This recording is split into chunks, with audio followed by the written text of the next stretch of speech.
Voici le nouveau produit Project Professional 2010 avec comme première nouveauté l'intégration du ruban comme les autres membres de la suite Office.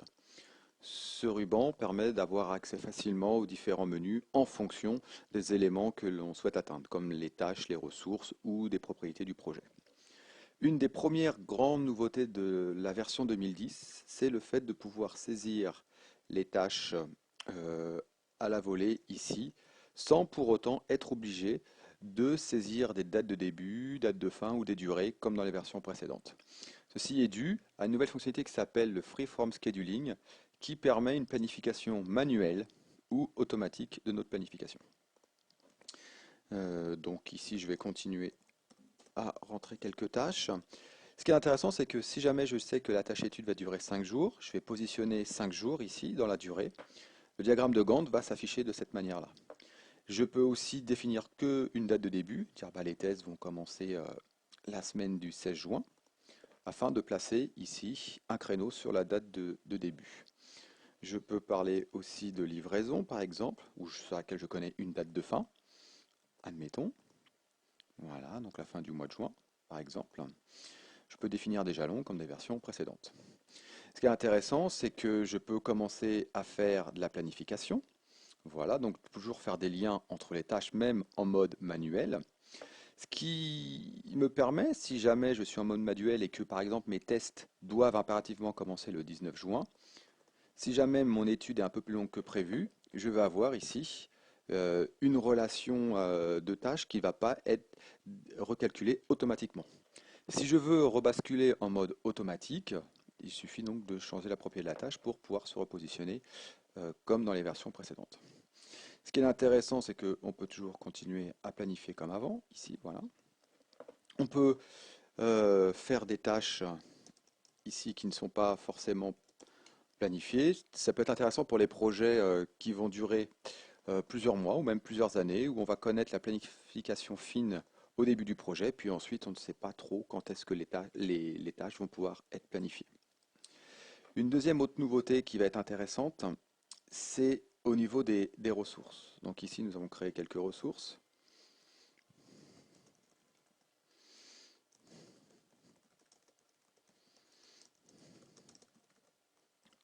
Voilà.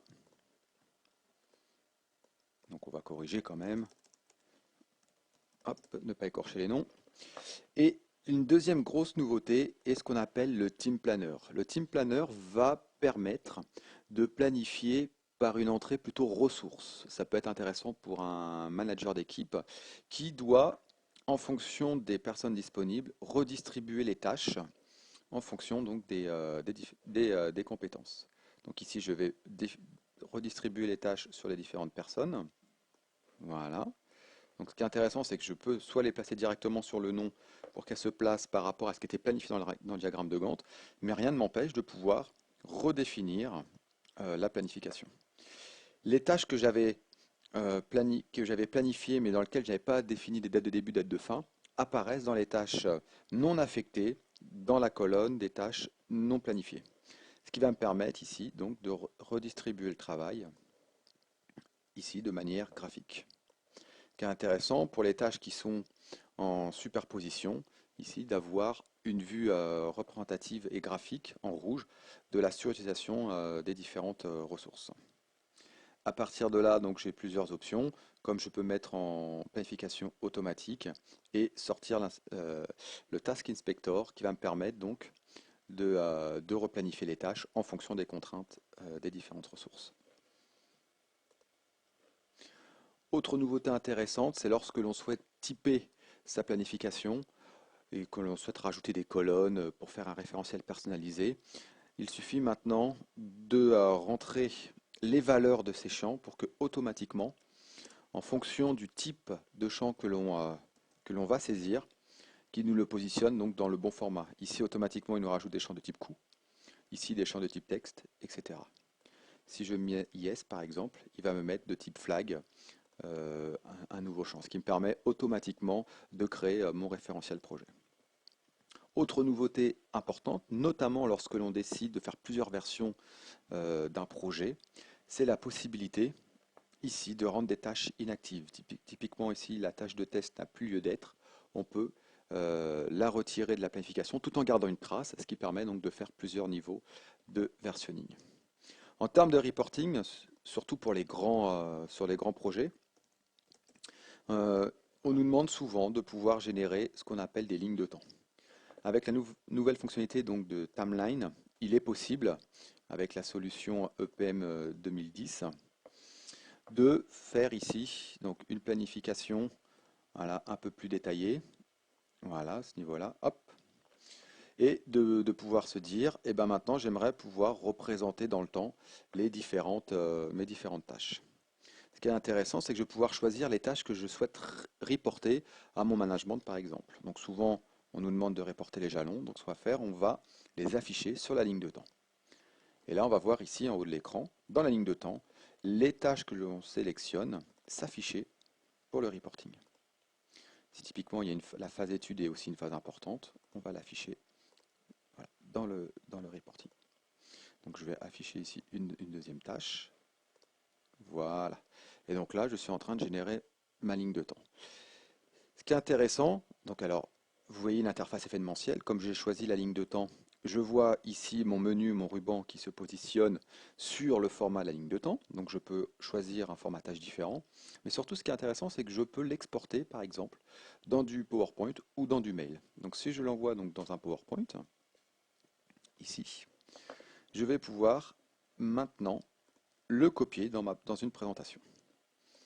Voilà, on va faire paste et je vais copier ma ligne de temps directement ici dans mon PowerPoint. Ce qui est intéressant, c'est que les éléments qui sont envoyés, ce ne sont pas simplement une image, mais ce sont des formes que l'on peut modifier en fonction des besoins. On peut modifier l'intitulé des tâches, l'organisation des modèles, etc. Donc très utile pour le reporting, notamment lorsqu'on doit faire un reporting de synthèse. Autre chose intéressante au niveau du diagramme de Gantt, il est tout à fait possible, donc dans le format maintenant, de choisir très facilement le format qui nous intéresse par simple sélection, ici, des modèles qui nous sont proposés.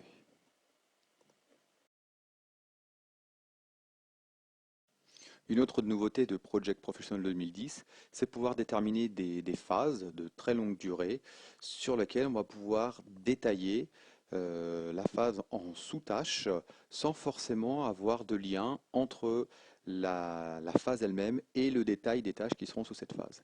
Par exemple, ici, pour l'ensemble de mon projet, je décide de créer une nouvelle phase. Donc, je vais l'appeler tout simplement phase 1. Et je vais donc définir les tâches qui vont composer cette phase. Donc voici ici ma nouvelle phase qui va être par défaut tout simplement un agrégat des informations des tâches se trouvant en dessous. Si maintenant je souhaite définir une tâche beaucoup plus grande, je peux rebasculer en mode manuel et dire que ma phase va durer par exemple une trentaine de jours.